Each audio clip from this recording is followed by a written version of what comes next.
Alright, ladies and gentlemen, Obi Wan Kenobi Part 4 is the worst episode of this series so far. It has gotten even worse from where we were before, and I didn't know that was even possible. Kenobi Part 4 starts off with both Obi-Wan and Darth Vader going into a full-body chamber bath. They try to do the parallels, and I felt like they were doing the parallels before at the end of Part 3, where Obi-Wan is thrown into the fire. They try to do the parallel with Darth Vader looking at Obi-Wan burning, and then, the parallel to Revenge of the Sith with Obi-Wan watching Anakin burn. They're full-blown leaning into that parallel that they're trying to do, which doesn't really make sense in my mind because Obi-Wan and Anakin come from two very different places. Yes, they're brothers and best friends.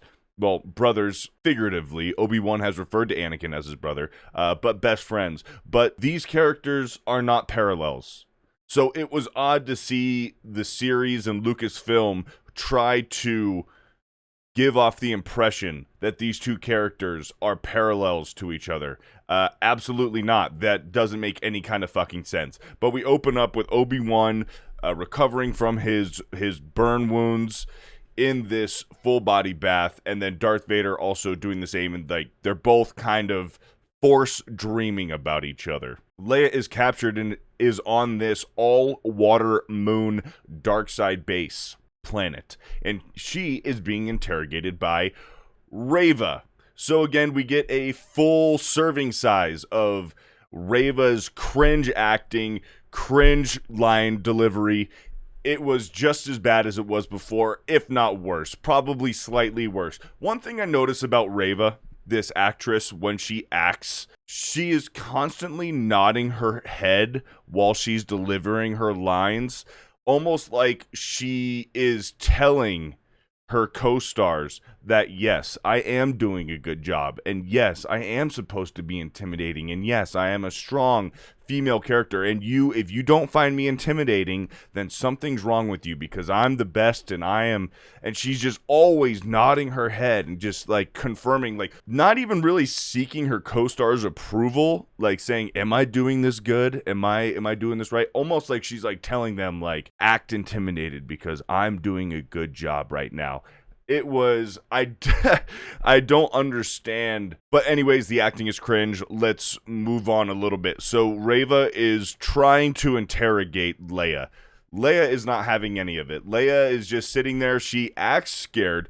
She puts on the front that she's not going to tell Reva anything, even though that she is kind of worried and scared for her friends and worried for Obi-Wan. Reva tells Leia, well, Obi-Wan's dead. Everybody that loves you is not coming. Nobody's coming for you, so you might as well tell me what I want to know.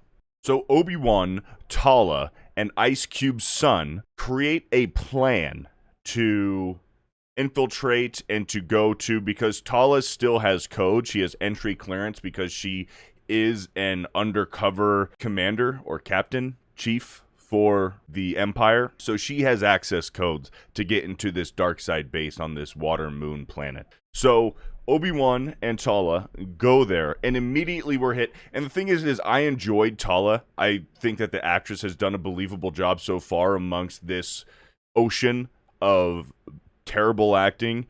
Tala was the one female character that they weren't pushing too much with, and immediately, they had to go and fucking ruin it. She wants to go into this command room in this base, and she's immediately stopped by the security officer on this level, and he says, what's your clearance? This is, you're out of your designated area. You don't belong here, so why are you here? And first of all, why are you trying to go into the command room? So she has to think up of a clever way how to get in, and her clever way is to completely demasculate this guy.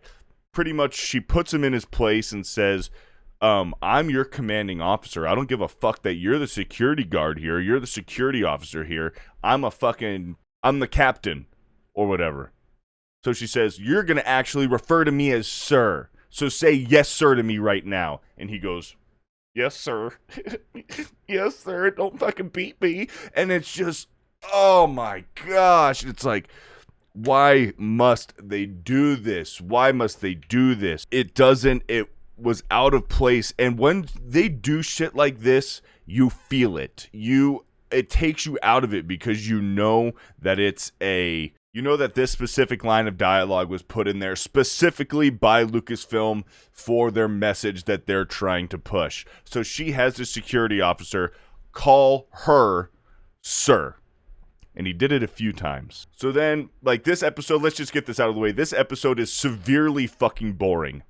100% filler. This episode doesn't do anything for the sake of the plot. It doesn't lead the plot anywhere. It doesn't do anything. This is just filler. A boring ass episode. So Tala gets into the base. She's on a communication line with Obi-Wan. Obi-Wan is swimming underwater. It takes Obi-Wan the entire episode to find where Leia is. So Leia is being interrogated by Reva in this one room. And then eventually, Leia says, okay, you know what? I'll tell you.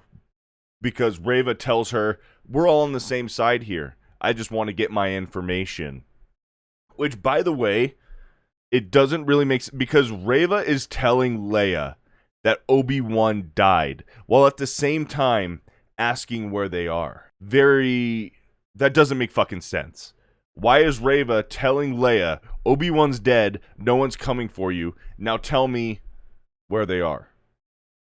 Maybe I missed something there. I did not rewatch this episode, but just talking about it right now, that doesn't make any fucking sense. If I were Leia, I'd be like, what the fuck are you talking about?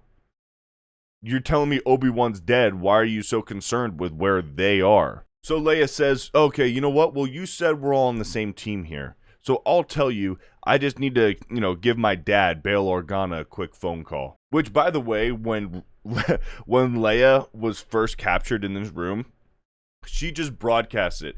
I am Leia Organa, daughter of Bail Organa, senator of Alderaan. And it's like, are you trying to, make this situation worse? Are you trying to dig yourself and Obi-Wan and your dad a bigger fucking hole? So Reva ultimately decides, you know what? We're going to the torture chamber. So we're going to hook up this 10-year-old girl to a torture chamber where they're going to fucking poke out her eyes and fucking rip her head in half pretty much. Because she's not telling Reva the information that Reva needs. Meanwhile, this whole episode, all Obi-Wan does is just walk around this base. And they draw it out so much of Obi-Wan just walking through this base, trying to be sneaky, trying to maneuver his way around stormtroopers and the security droids. So Tala causes a distraction to stop Reva from interrogating Leia. So then, Reva goes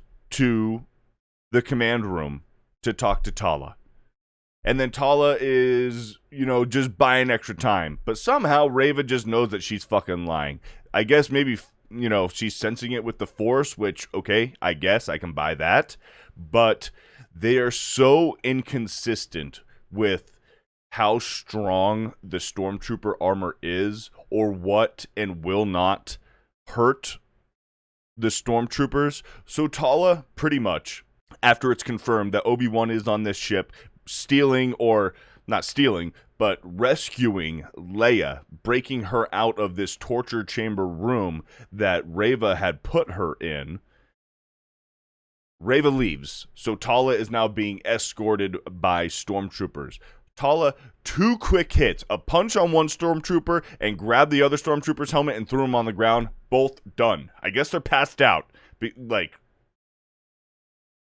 But previously, we just saw, about 2 minutes before that, Obi-Wan straight up hacking away at stormtroopers with his fucking lightsaber. The lightsaber gets anywhere close to these stormtroopers, their armor is melting and they're going to be sliced in fucking half. Whatever he hits, whatever limb or his head, because he was whacking away at their chest and at their head, their entire upper torso would have been sliced in half. But it felt like his lightsaber was like a pool noodle.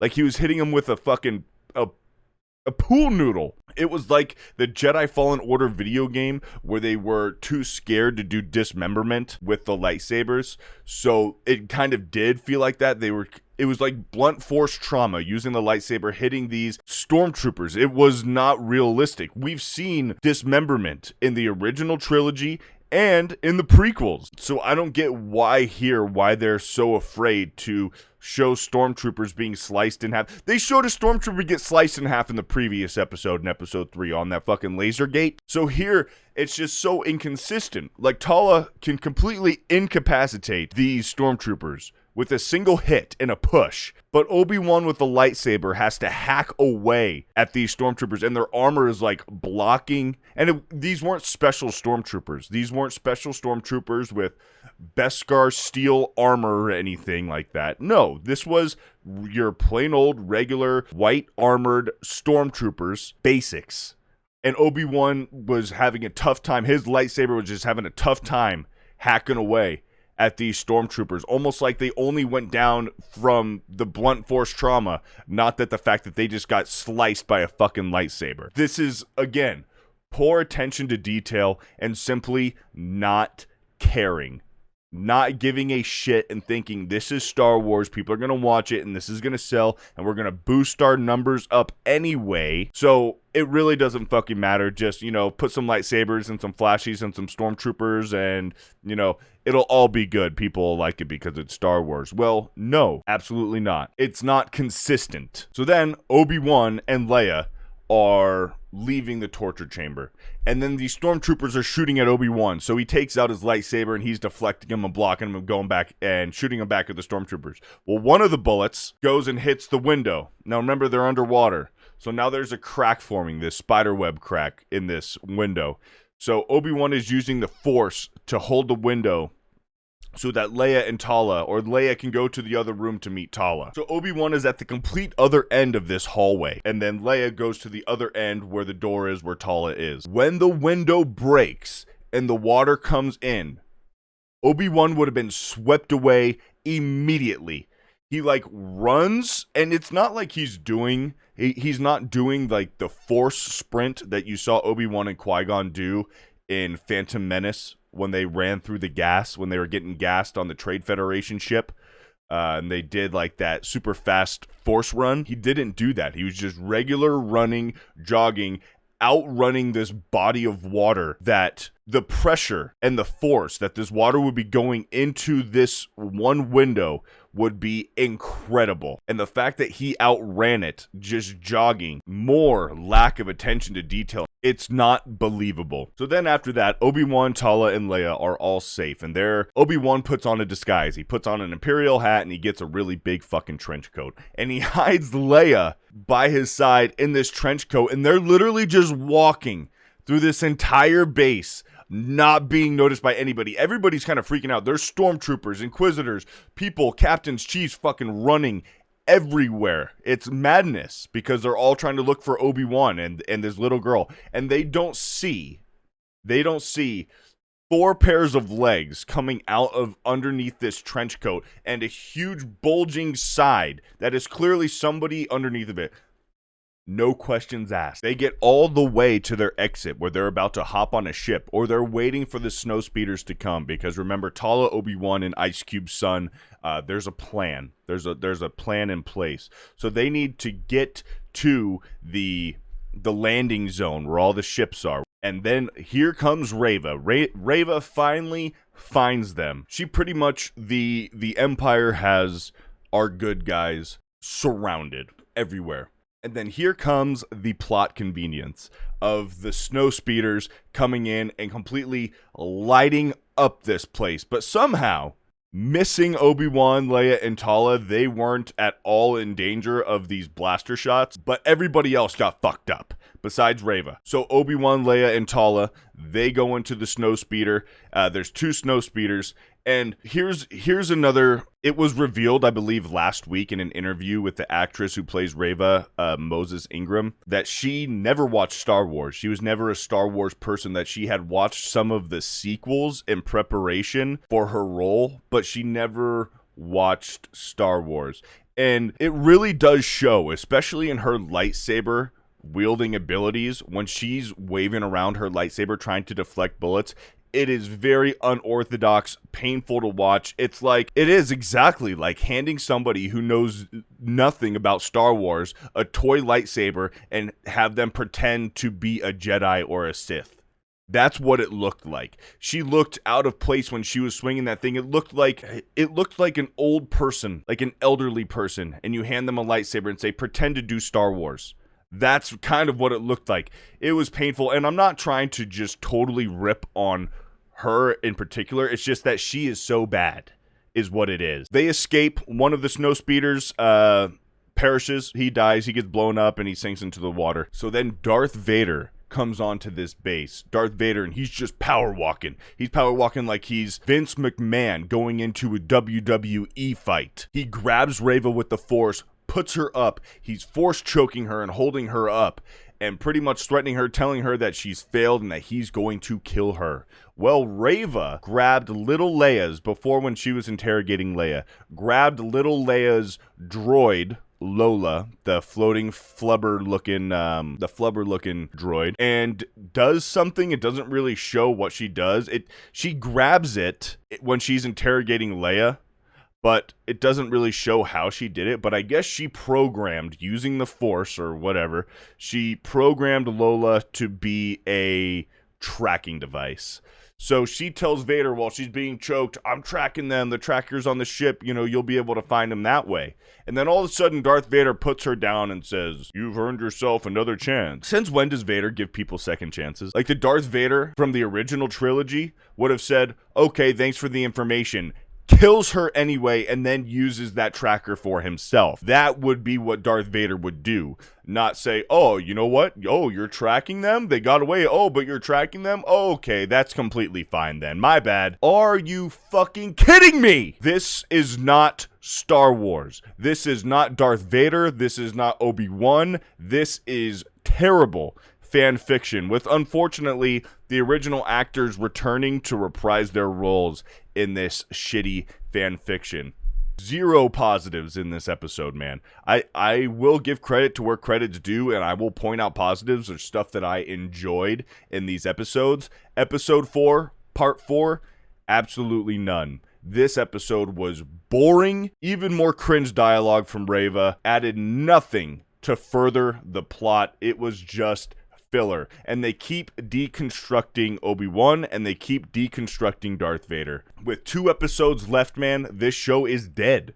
There's no hope. I don't think there's any redemption or any way that this show can redeem itself and be positive. It's almost like maybe Disney and Lucasfilm would have benefited from maybe releasing this entire series, every single episode at once, and been a binge, because doing these weekly releases is giving YouTubers and people who make videos about Star Wars more content to just completely shit on this bad product. So it's only creating bad publicity, and I understand that we're watching it, but we're watching it for a different reason. We're not watching it because we enjoy it. We're watching it because we're making videos on it and completely pointing out the deconstruction of Star Wars. So Disney Lucasfilm could have benefited from maybe making this a bingeable show so that, there wouldn't be as many videos just tearing it apart.